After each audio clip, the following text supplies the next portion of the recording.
উচ্চ মূল্যস্ফীতি নতুন করে অনেককে দরিদ্র বানাতে পারে বলে আশঙ্কা অর্থনীতিবিদদের। তাদের মতে কম আয়ের মানুষের জীবনমান দিন দিন খারাপ হচ্ছে আর সমাজে বৈষম্য বাড়ছে। এই অবস্থায় চড়া দ্রব্যমূল্য পরিস্থিতি নিয়ন্ত্রণে আনতে কার্যকর পদক্ষেপ নেওয়ার তাগিদ বিশেষজ্ঞদের। বিশেষ করে নিত্যপণ্যের বাজারে মনিটরিং জোরদার করার পাশাপাশি মধ্যস্বত্বভোগীদের দৌরাত্ম্য কমানোর উদ্যোগ নেওয়ার পরামর্শ তাদের।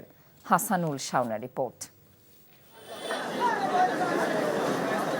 ডিমের ডজন কিনতে গুনতে হচ্ছে ১৬৫ টাকা।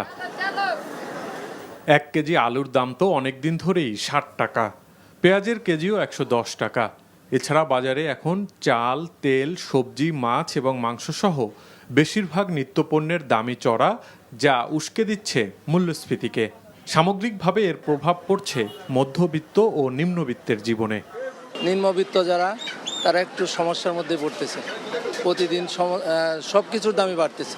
এখন তো টাকা পয়সার অভাব, বাজারের যেই অবস্থা, নিয়ে গেলাম ২৫০ গ্রাম। যে টাকা ইনকাম তার থেকে হচ্ছে গিয়া জিনিসপত্রের দাম তো, দ্রব্যমূল্যের দাম তো কন্টিনিউয়াসলি বাড়তেছে, এটা তো আর কমতেছে না। দেশে অনেকদিন ধরেই উচ্চ মূল্যস্ফীতি হচ্ছে। কোনোভাবেই মূল্যস্ফীতির অঙ্কটাকে ৯% নিচে নামানো যাচ্ছে না। মূল্যস্ফীতির কষাঘাতে সমাজে দারিদ্র্য আর বৈষম্য বাড়তে পারে বলে আশঙ্কা অর্থনীতিবিদদের। দারিদ্র্য তো শুধু বেড়ে যাওয়ার শুধু আশঙ্কা না, এটার একটা অভিঘাত অবশ্যই পড়েছে। আমাদের দারিদ্র্য সীমার উপরে যারা ছিলেন তারা হঠাৎ করে আবার নিচে নেমে আসেন। তো মূল্যস্ফীতিটা এই অবনমনের একটা বড় কারণ। আমাদের দেশে মূল্যস্ফীতিটা ঠিক মুদ্রানীতি দিয়ে এককভাবে নিয়ন্ত্রণ করা সম্ভব হয় না। এটার সাথে বাজার ব্যবস্থাপনার দিকেও আমাদের নজর দিতে হবে, কিন্তু উৎপাদনশীলতা, সরবরাহ এবং চাহিদার পার্থক্য কমানো, সময় মতো আমদানি করা, মধ্যস্বত্ব যারা আছে তাদের উপরে নজরদারি, খবরদারি বাড়িয়ে বলে এইসব বিষয়গুলো আমাদের নজর দিতে হবে।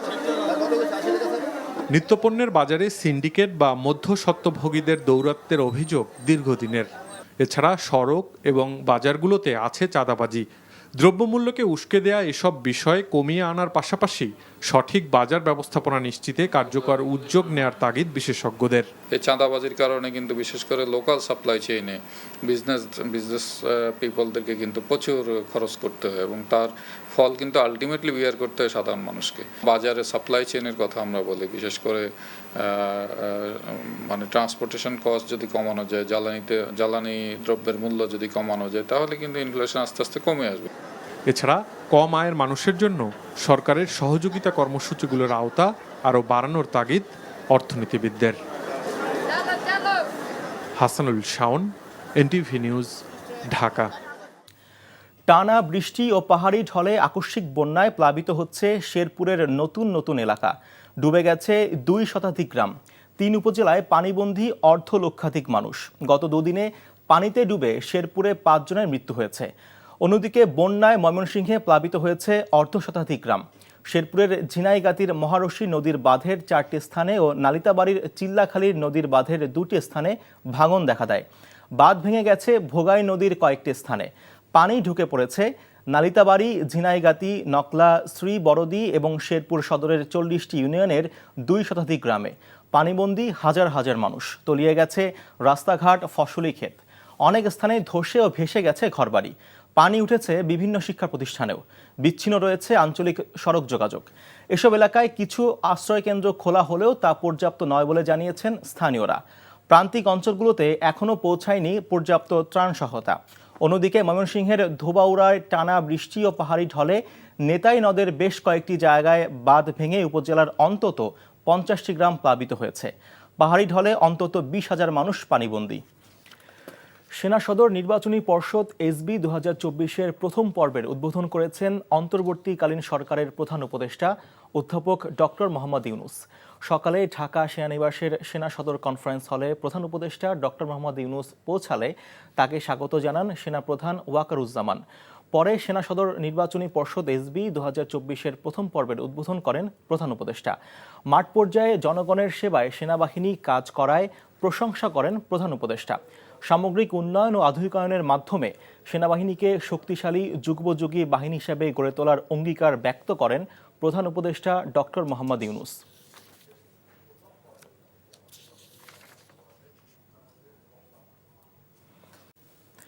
সাম্প্রতিক সময়ে দেশে অতি বন্যাসহ প্রাকৃতিক দুর্যোগ জলবায়ু পরিবর্তনের অন্যতম উদাহরণ বলে মন্তব্য করেছেন পরিবেশ, বন ও জলবায়ু পরিবর্তন বিষয়ক উপদেষ্টা সৈয়দা রিজওয়ানা হাসান। রোববার রাজধানীর ব্র্যাক সেন্টারে মানুষের জন্য ফাউন্ডেশন আয়োজিত নারীর ক্ষমতায়নের মধ্য দিয়ে জলবায়ু সহিষ্ণু সমাজ প্রতিষ্ঠা শীর্ষক প্রকল্পের বার্ষিক সম্মেলনে তিনি এসব কথা বলেন। নারীর ক্ষমতায়নে বিশেষ অবদান রাখায় দেশের বিভিন্ন প্রান্ত থেকে আসা 5 জন নারীকে এ সময় বিশেষ সম্মাননা প্রদান করা হয়। জলবায়ু পরিবর্তনের ফলে বাংলাদেশ সহ অন্যান্য ক্ষতিগ্রস্ত উন্নত দেশ থেকে যে পরিমাণ ক্ষতিপূরণ পাওয়ার কথা সেটা দেওয়া হয় না বলেও মন্তব্য করেন উপদেষ্টা। উন্নয়নের নামে প্রকৃতি বিনষ্ট বন্ধ করা না গেলে জলবায়ু পরিবর্তনের চ্যালেঞ্জ মোকাবেলা করা সম্ভব নয় বলেও জানান তিনি। এখনো পর্যন্ত উন্নত বিশ্ব জলবায়ু পরিবর্তনে ভুক্তভোগী দেশ যারা আছে আমাদের মতো নিম্নাঞ্চল, তাদেরকে যেই পরিমাণ টাকা দেওয়ার কথা তার ধারে কাছেও দেয়নি। ওরা কেবল যায় বড় বড় সম্মেলনে বড় বড় কথা বলে, কিন্তু আসলে সে টাকাগুলো তারা সেই পরিমাণে দেয়নি। কিছু কিছু দেশ তার ব্যতিক্রম আছে, যেমন সুইডেন কিন্তু যে পরিমাণ টাকা দেওয়ার কথা সেরকম টাকা দেয় এবং সেরকম সাহায্যটা করে। নগদ নিবেদিত অর্থনীতি সংবাদ। আন্তর্জাতিক বাণিজ্যে বাংলাদেশের অবস্থান চতুর্থ সারিতে। বাংলাদেশের স্কোর 100 এর মধ্যে 54 পয়েন্ট, যার মানে আন্তর্জাতিক বাণিজ্যের ক্ষেত্রে বাংলাদেশ ভালো অবস্থায় নেই। বিশ্বব্যাংকের নতুন প্রতিবেদনে এমনটা বলা হচ্ছে। এর অর্থ হলো আন্তর্জাতিক বাণিজ্যের জন্য প্রয়োজনীয় আইন, সরকারি সেবা ও পরিচালনাগত সমস্যা আছে। সে কারণে বিদেশি বিনিয়োগকারীরা যেমন বাংলাদেশে আসতে খুব একটা আগ্রহ দেখান না, তেমনি বাংলাদেশের রপ্তানি বাণিজ্যেও গতি আসে না। কোনো কোম্পানি কাজ শুরু করা, পরিচালনা ও বন্ধ করা এবং প্রতিযোগিতার কাজের ধরন পরিবর্তনের মতো 10টি বিষয় ভিত্তিতে বিশ্বব্যাংকের বিজনেস রেডি শীর্ষক এই প্রতিবেদন প্রণয়ন করা হচ্ছে। পুলিশকে একটি জনবান্ধব বাহিনীতে পরিণত করতে সব অংশীজনের সাথে আলোচনা করে এবং অন্যান্য দেশে পুলিশ কিভাবে কাজ করে সেগুলো বিবেচনা করে পুলিশ বাহিনী সংস্কারের সুপারিশ করা হবে বলে জানিয়েছেন পুলিশ সংস্কার কমিশনের প্রধান সফররাজ হোসেন। আজ ষষ্ঠ উপদেষ্টার সাথে সাক্ষাৎ করতে গিয়ে তিনি এসব কথা বলেন। আমরা চাই যে এটা গণতান্ত্রিক দেশে পুলিশ একটা ভালো একটা বাহিনী কাজ করুক, বিভাগ কাজ করুক, জনসাধারণের যাতে সেবা দিতে হয়। মুখ্য উদ্দেশ্য হয় জনসাধারণকে সেবা দেওয়া। সেভাবেই পুলিশ বাহিনী, এবং আমরা আশেপাশের দেশের এবং পৃথিবীর বিভিন্ন দেশের আজকাল তো সব বই পাওয়া যায়, খবর পাওয়া যায় এবং ইন্টারনেটে পাওয়া যায়, এবং আমরা সবাই প্রায় বিদেশে পড়াশোনা করছি। আমি করেছি, ওনারা অনেকেই করেছেন। সুতরাং আমরা একটা মোটামুটি ধারণা আছে যে বিদেশে কীভাবে পুলিশ বিভাগ কাজ করে। সেখান থেকে আমরা বেস্ট প্র্যাকটিস আমরা নেওয়ার চেষ্টা করবো, আলোচনার মাধ্যমে বেস্ট প্র্যাকটিস। স্বৈরাচার শেখ হাসিনার সরকারের দুর্নীতির মহাসাগরে এখন দেশ হাবুডুবু খাচ্ছে বলে মন্তব্য করেছেন নৌপরিবহন উপদেষ্টা ব্রিগেডিয়ার জেনারেল অবসরপ্রাপ্ত এম সাখাওয়াত হোসেন। সকালে চট্টগ্রামের বাংলাদেশ শিপিং কর্পোরেশনের প্রধান কার্যালয়ে সাম্প্রতিক 2টি জাহাজে দুর্ঘটনা নিয়ে প্রতিষ্ঠানটির কর্মকর্তাদের সঙ্গে আলোচনা শেষে এসব কথা বলেন তিনি। এম সাখাওয়াত বলেন, পরপর 2টি জাহাজে দুর্ঘটনার কারণ অনুসন্ধানে গঠিত কমিটির পরিধি বর্ধিত করে 10 সদস্য করা হয়েছে। দুর্নীতির জন্য এই মন্ত্রণালয়ে অপ্রয়োজনীয় অনেক খাতে বিনিয়োগ করা হয়েছে, যা এখন গলার কাঁটা বলে মন্তব্য করেন সাখাওয়াত। একজন প্রধানমন্ত্রী ছিলেন, তিনি হাসতে হাসতে বললেন তার পিয়ন 400 কোটি টাকা নিয়ে গেছে। আপনি কোনোদিন স্বপ্নে দেখছেন 400 কোটি টাকা? আমি তো দেখি নাই। এটা চুরির মহাসমুদ্র না, প্রশান্ত মহাসাগর। ডুব দিলে আপনি টেরই পাবেন না কোথা থেকে কি। এখন যেটা হয়ে গেছে ভাই, সেটা তো দুদক আছে। আমাদের কাছে যেই ডকুমেন্টগুলো আছে আমরা দুদককে পাঠিয়ে দিচ্ছি, যে দুদকের ইনকোয়ারি হবে। বাংলাদেশ ভারত সীমান্তে যে হত্যাকাণ্ড হয় বিশ্বের কোনো দেশে এমনটি নেই বলে মন্তব্য করেছে বিএনপি সিনিয়র যুগ্ম মহাসচিব রুহুল কবির রিজভী। দুপুরে মৌলভীবাজারের জুড়ি উপজেলায় ভারতীয় সীমান্তরক্ষী বাহিনী বিএসএফ এর গুলিতে নিহত স্বর্ণা দাসের বাড়ির পাশে এক সভায় তিনি কথা বলেন। রিজভী বলেন, বিএসএফ গুলি করে নির্বিচারে হত্যা করলেও স্বৈরশাসক শেখ হাসিনা বরাবরই নিশ্চুপ ছিলেন। ক্ষমতার লোভে তিনি চাননি ভারতকে অখুশি করতে। পরে স্বর্ণা দাসের পরিবারের কাছে আর্থিক অনুদান তুলে দেন রিজভী। জেলা বিএনপির উপদেষ্টা শরীফুল হক সহ সিনিয়র নেতারা এ সময় উপস্থিত ছিলেন। শেখ হাসিনা তার জোর জবরদস্তির ফ্যাসিবাদের 16-17 বছরে এত সীমান্তে হত্যা হয়েছে কিন্তু তিনি নিশ্চুপ। ভারত বাংলাদেশ সীমান্তকে পৃথিবীর সবচাইতে রক্তাক্ত সীমান্ত, সবচাইতে সহিংস সীমান্ত, সবচাইতে মৃত্যু আর লাশের সারিতে মিছিলে পরিণত করার সীমান্ত পরিণত হয়েছে। দৈনিক আমার দেশের সম্পাদক মাহমুদুর রহমান বলেছেন, ৭১ সালের পর থেকে বাংলাদেশের অধিকাংশ গণমাধ্যম ভারতীয় সম্প্রসারণবাদীদের দখলে চলে গেছে। এখনও ভারতের এজেন্ট হিসেবে কাজ করছে তারা। গণমাধ্যমকে ফ্যাসিবাদ মুক্ত করতে না পারলে জুলাই বিপ্লবের সুফল পাওয়া যাবে না বলেও মনে করেন তিনি। আজ জাতীয় প্রেস ক্লাবে সাংবাদিকদের সাথে মতবিনিময় সভায় তিনি এসব কথা বলেন। অন্তর্বর্তী সরকার দ্রুত সুষ্ঠু নির্বাচন দিয়ে সরে যাবেন বলেও প্রত্যাশা তার। আরও জানাচ্ছেন হাসান জাভেদ। ৬ বছরের নির্বাসন শেষে দেশে ফিরে প্রথমবারের মতো সাংবাদিকদের সাথে মতবিনিময় করেন আমার দেশ সম্পাদক মাহমুদুর রহমান। বলেন, দেশে এখনও ফেসিবাদের দোসররা আছে, গণমাধ্যম ভারতীয় এজেন্টের দখলে চলে গেছে, যা দেশের জন্য মূল সমস্যা বলেও মনে করেন তিনি। বাংলাদেশের মিডিয়ায় এখন পর্যন্ত গত ৫৩ বছর ধরে স্বাধীনতার পরে ভারতীয় হেজেমনি সম্পূর্ণভাবে নিয়ন্ত্রণ করে বসে আছে বাংলাদেশের অধিকাংশ মিডিয়া। হাসিনার ফ্যাসিবাদ এবং ইন্ডিয়ান হেজেমনি, ভারতীয় আধিপত্যবাদের বিরুদ্ধে মেসেজ ছিল আমার দেশের, যে আমার দেশ স্বাধীনতার কথা বলে। ফ্যাসিবাদ কতটা এখনো বিস্তৃত যে এখনো মাহমুদুর রহমানকে এসবির রিপোর্টে বলা হয় ক্রিমিনাল। সংস্কার কমিশনে কয়েকজনের নিয়োগ নিয়েও প্রশ্ন তোলেন মাহমুদুর রহমান। বলেন, মৌলবাদের কার্ড ব্যবহার করে অতীতে গুম, খুন, হামলা ও মামলা হয়েছে, এখনো মৌলবাদের উত্থান হচ্ছে বলে অপপ্রচার চলছে। আমি খুব অবাক হলাম, এই সরকারের খুব পাওয়ারফুল একজন ব্যক্তি ডক্টর ইফতেখারুজ্জামান, তিনি কদিন আগে বললেন মৌলবাদের উত্থান হচ্ছে বাংলাদেশে। তা আমি জানতে চাই, বাংলাদেশে মৌলবাদের উত্থান ইফতেখারুজ্জামান কোথা থেকে দেখলেন আবার নতুন করে? এই একই বয়ান দিয়ে বাংলাদেশে ফ্যাসিবাদ প্রতিষ্ঠা হয়েছে। শেখ হাসিনা 16 বছর ফ্যাসিস্ট শাসন চালাতে পেরেছে, এই মৌলবাদের কার্ড ফেরি করে তারা চালাতে পেরেছে। ছাত্রলীগকে 7 দিনের মধ্যে নিষিদ্ধ ঘোষণা, বঙ্গবন্ধু এভিনিউর নাম পরিবর্তন সহ 7 দফা দাবিও অন্তর্বর্তী সরকারের কাছে তুলে ধরেন তিনি। কোনো বাধা না আসলে আমার দেশ পত্রিকা পুনরায় প্রকাশ করার কথাও জানান মাহমুদুর রহমান। Hasan Javed, NTV news, Dhaka. দেশের পূর্বাঞ্চলে সাম্প্রতিক বন্যায় 14,500 কোটি টাকার ক্ষতি হয়েছে বলে জানিয়েছে Centre for Policy Dialogue CPD. রাজধানীতে এক সংবাদ সম্মেলনে সংস্থাটি বলেছে, সরকারের পক্ষ থেকে সমন্বয় না থাকায় ক্ষতির পরিমাণ বেড়েছে। আগামী দিনে ক্ষতিগ্রস্ত এলাকায় কৃষি এবং খাদ্য নিরাপত্তায় বিশেষ নজর দেওয়ার পরামর্শ সিপিডির। মেজবা হাসানের রিপোর্ট। ভারত থেকে কোনো পূর্বাভাস না থাকা ও প্রবল বর্ষণে হঠাৎ ভয়াবহ বন্যার মুখে পড়ে বিপর্যস্ত হয় বাংলাদেশের দক্ষিণ পূর্বাঞ্চল। ক্ষতিগ্রস্ত হয় লাখ লাখ মানুষ, মৃত্যু হয় অর্ধশতাধিক মানুষের। এমন বাস্তবতায় বন্যায় ক্ষয়ক্ষতি পুনর্বাসন প্রক্রিয়া কি হতে পারে তা তুলে ধরেন বেসরকারি গবেষণা সংস্থা সিপিডি। খাদ্য নিরাপত্তার উপর প্রভাব পড়লে অবধারিতভাবেই আমাদের মূল্যস্ফীতিতে তার একটা প্রভাব পড়তে পারে। সরকারের উচিত সেই সংক্রান্ত আসলে একটা তাৎক্ষণিক তড়িৎ ভিত্তিতে ওনাদের প্রস্তুতি নেওয়ার প্রয়োজন আছে বলে আমরা মনে করছি। সংস্থাটি বলছে, এবারের বন্যায় সবচেয়ে বেশি ক্ষতিগ্রস্ত হয়েছে কৃষি ও ব্যক্তি খাতে। আমাদের 14,421 কোটি টাকা, যেটা কিনা ডলারের অঙ্কে $1.2 বিলিয়ন, এবং যদি এটাকে আমরা জিডিপির সাথে তুলনা করি সেটা চলতি 2025 অর্থ বছরের জিডিপির 0.26%, যেটা কিনা নেহায়েত কম নয়। উজান থেকে আকস্মিক পানি আসা ও ত্রাণ কার্যক্রমে খানিকটা সমন্বয়ের অভাবকে বন্যায় এত ক্ষতির মূল কারণ হিসাবে চিহ্নিত করেছেন তারা। সরকারেরই বিভিন্ন মন্ত্রণালয়, বিভাগ, তাদের এটা একটা সম্মিলিত প্রচেষ্টার বিষয় থাকে, এবং যে কোনো ধরনের প্রাকৃতিক দুর্যোগের ক্ষেত্রে এগুলো সত্য রয়েছে। দুর্যোগ প্রস্তুতি ব্যবস্থাপনায় বিশেষজ্ঞ প্যানেল তৈরি করে ব্যবস্থাপনা প্রয়োজন বলে মনে করেন সিপিডির গবেষণা পরিচালক। প্রকৃতিগতভাবে আমাদের অনুধাবন করা দরকার, এই ধরনের বন্যার প্রকোপ বাংলাদেশে আগামীতে বাড়বে। 56 জনের মৃত্যু কিন্তু অনেক বেশি।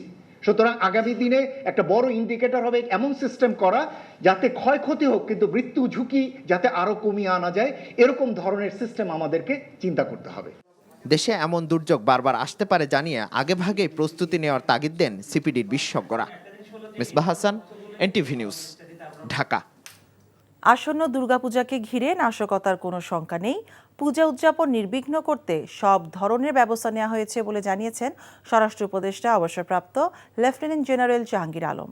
একই সঙ্গে তিনি জানিয়েছেন নিরাপত্তায় সার্বক্ষণিক পাহারায় থাকবে সশস্ত্র বাহিনীর সদস্যরা। নাহিদ প্রিন্সকে সাথে নিয়ে রিপোর্টে জানাচ্ছেন মুকসিমুল হাসান। দরজায় কড়া নাড়ছে বাঙালি সনাতন ধর্মাবলম্বীদের সবচেয়ে বড় উৎসব শারদীয় দুর্গাপূজা। উৎসবকে কেন্দ্র করে রাজধানী সহ সারা দেশের পূজা মণ্ডপগুলোতে চলছে শেষ মুহূর্তের প্রস্তুতি।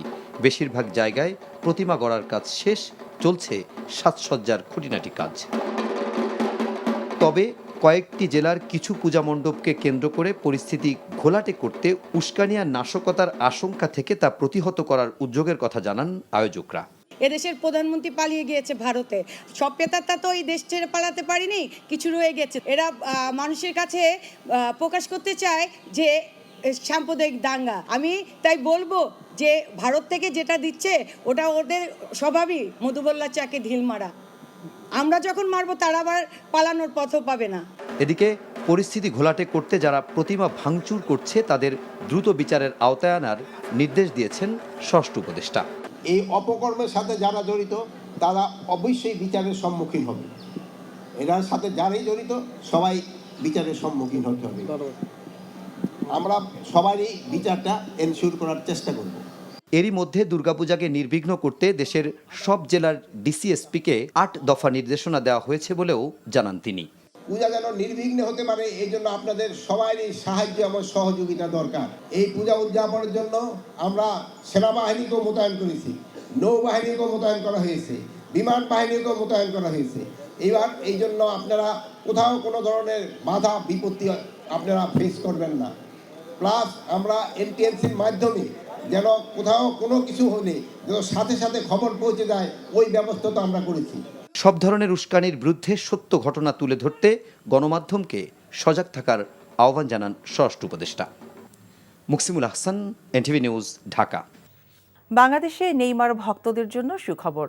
সব ঠিক থাকলে আগামী বছরের শুরুতেই ঢাকায় পা রাখতে পারেন ব্রাজিলের এই সুপারস্টার। এনটিভিকে বিষয়টি নিশ্চিত করেছেন নেইমারের পারিবারিক বন্ধু রবিন মিয়া। নেইমারের সফর ঘিরে বাংলাদেশি ফুটবলার ও সমর্থকদের নিয়ে নানা ইভেন্টেরও পরিকল্পনা রয়েছে। কুশাল ইয়াসিরের রিপোর্ট। ব্রাজিল ফুটবলের সুপারস্টার নেইমার জুনিয়র, বিশ্বজুড়ে তাকে এক নজর দেখতে অথবা ছবি তুলতে মরিয়া থাকে ভক্তরা। বাংলাদেশের নেইমারের ভক্তদের এই কাছ থেকে দেখার স্বপ্নটা সত্যি হওয়ার খুব কাছে। একজন বাংলাদেশির হাত ধরেই স্বপ্ন পূরণ হতে পারে ফুটবল প্রেমীদের। অ্যাজ এ ফ্রেন্ড হিসেবে আমাকে বাংলাদেশি মানুষ যতটুকু সম্মান দেয়, সেই সম্মানটা আসলে নেইমারের সম্মান। ওর সম্মানের সুবাদে আমি একজন বাংলাদেশি বিদেশ সম্মানটা পাই। আমার কাছে অনেক ভালো লাগে সেটা। বাংলাদেশিদের মানুষের এই মনের আশাটা আমি পূরণ করতে চাই। একটা কোম্পানি তারা 100% মৌখিকভাবে এবং লিখিতভাবে আমার সাথে তারা একটা ডিড সাইন করছে। নেক্সট ইয়ারের শুরুর দিকে ইনশাল্লাহ আশা করি যে আমরা সেটা করতে পারব। সম্প্রতি আর্জেন্টিনার এমিলিয়ানো মার্টিনেজ ও ব্রাজিলের রোনালদিনহো বাংলাদেশে পা রাখলেও সাধারণ ভক্তদের জন্য কোনো ইভেন্ট ছিল না। তবে নেইমারের ক্ষেত্রে ভক্তদের প্রাধান্য দেয়া হবে বলে জানিয়েছেন রবিন। আমি চাবো যখন নেইমার আসবে সে ফুললি ডেডিকেট আমার দেশের জন্য। আমার দেশের যে সাধারণ মানুষ নেইমারকে পছন্দ করে বা যারা পছন্দ করে, আমি সর্বোচ্চ চেষ্টা করব যে তাদের ওই মনের আশা পূরণ করার জন্য। মানুষ যেন নেইমারকে দেখতে পারে। আমি তো পারবো না 16 কোটি মানুষকে নেইমারকে দেখাইতে, বাট যারা ফুটবল প্রেমী তাদের জন্য অবশ্যই আমরা ওইভাবে প্ল্যানিং করব। এবং যারা মিডিয়া কর্মী আপনাদের মতো যারা আছেন, আমরা একটা চ্যারিটি ইভেন্ট করব, যেটা আসলে ইমোশনালের যে জায়গাটা মানুষ নেইমার এসে যেন ফিল করতে পারে। আমি আমার ইচ্ছা থেকে আমি চাবো যে ওর ওয়ান অফ দ্য বেস্ট ওয়ার্ল্ডের ট্রিপ হইতে হবে বাংলাদেশ। ভৈরবে বেড়ে ওঠা এই তরুণ জীবিকার তাগিদে পাড়িয়ে জমিয়েছিলেন ল্যাটিনের দেশ প্যারাগুয়েতে। সেখানেই নিজের পছন্দের খেলোয়াড় নেইমারকে দেখার জন্য তারই এক সতীর্থের মাধ্যমে চেষ্টা চালান। এক পর্যায়ে সফল হন। সময়ের সঙ্গে হয়ে ওঠেন নেইমারের বাবাসহ পরিবারের সবার ঘনিষ্ঠজন। কথা আছে না যে আপনার যখন খিদা থাকবে আপনি কোনো না কোনোভাবে খাবার খুঁজেই নেবেন। আমার মধ্যে একটা খিদা ছিল, তখন গিয়ে দেখি যে আমার একটা ফ্রেন্ড, ও ফাইন্যান্সের কাজ করে একটা কোম্পানিতে। ও বলতেছে আমি তো জোয়ানকে চিনি। জোয়ানকে সব বললাম। তখন জোয়ান বলল, আমাকে জড়ায় সে কায়দা দিছে, আমি ইমোশনে বলতেছে আমি তোকে নেইমারকে দেখাবো, দিস ইজ মাই কম্প্রোমিস। হঠাৎ করে জোয়ান একদিন ফোন দেয়, তুই টিকিট কাট, আমি প্যারিস যাইতেছি। এয়ারপোর্ট বলতেছে, এয়ারপোর্টের বের হওয়ার সময় আর কি, প্যারিসে বলতেছে তুমি কোথায় যাবো? বললাম নেইমারের বাসায় যাবো, সুন্দর করে আমাদেরকে পাস করে দিল। সর্বপ্রথম ওই বাসার মধ্যে আমি যাকে দেখি নেইমার আসলো, জোয়ানের সাথে হ্যান্ডশেক করলো, আমার সাথে হ্যান্ডশেক করলো, আমার জড়াই দিল, শুধু ব্যাং, আমার সাউন্ড বন্ধ হয়ে গেছে। কুশল ইয়াসির, এনটিভি নিউজ, ঢাকা। সাবেক পরিবেশ ও জলবায়ু মন্ত্রী সাবের হোসেন চৌধুরীকে গ্রেফতার করেছে ঢাকা মেট্রোপলিটন পুলিশের গোয়েন্দা বিভাগ। সন্ধ্যায় রাজধানীর গুলশান এলাকা থেকে তাকে গ্রেফতার করা হয়। ডিএমপির জনসংযোগ ও গণমাধ্যম শাখা থেকে বিষয়টি নিশ্চিত করা হয়েছে। পুলিশ জানায়, ডিবির একটি দল বিকেল থেকেই সাবের হোসেন চৌধুরীর গুলশানের বাসায় অভিযান চালায়। সন্ধ্যায় তাকে গ্রেফতার করা হয়। সাবেক এই মন্ত্রীর বিরুদ্ধে একাধিক মামলা হয়েছে। গ্রেফতারের পর তাকে ডিবি কার্যালয়ে নেওয়া হয়। বাংলাদেশ শিল্পকলা একাডেমির সাবেক মহাপরিচালক মোহাম্মদ লিয়াকত আলী লাকী সহ প্রতিষ্ঠানটির 24 জনের বিরুদ্ধে মামলা দায়ের করেছে দুর্নীতি দমন কমিশন দুদক। রোববার দুদকের সমন্বিত জেলা কার্যালয় ঢাকা 1-এর উপপরিচালক সুমিত্রা সেন এই মামলাটি দায়ের করেন। বাংলাদেশ শিল্পকলা একাডেমির নিয়োগ পরীক্ষার নম্বরপত্রে জালিয়াতি এবং প্রতারণার আশ্রয় নেওয়ার অভিযোগে এই মামলা দায়ের করা হয় বলে জানিয়েছে দুদক। আসামিরা লিখিত পরীক্ষায় অনুত্তীর্ণ প্রার্থীদের নম্বরপত্রের নম্বর বাড়িয়ে অবৈধভাবে 10টি পদে 23 প্রার্থীকে নিয়োগ দিয়েছেন বলে অভিযোগ করা হয়। আসামিদের মধ্যে একাডেমির পরিচালক প্রশাসন জাহাঙ্গীর হোসেন চৌধুরীও আছেন। আন্তর্জাতিক বাণিজ্যে বাংলাদেশের অবস্থান চতুর্থ সারিতে। বাংলাদেশের স্কোর 100-র মধ্যে 54 পয়েন্ট, যার মানে আন্তর্জাতিক বাণিজ্যের ক্ষেত্রে বাংলাদেশ ভালো অবস্থায় নেই। বিশ্বব্যাংকের নতুন প্রতিবেদনে এমনটা বলা হয়েছে। এর অর্থ হলো আন্তর্জাতিক বাণিজ্যের জন্য প্রয়োজনীয় আইন, সরকারি সেবা এবং পরিচালনাগত সমস্যা আছে। সে কারণে বিদেশি বিনিয়োগকারীরা যেমন বাংলাদেশে আসতে খুব একটা আগ্রহ দেখান না, তেমনি বাংলাদেশের রপ্তানি বাণিজ্যেও গতি আসে না।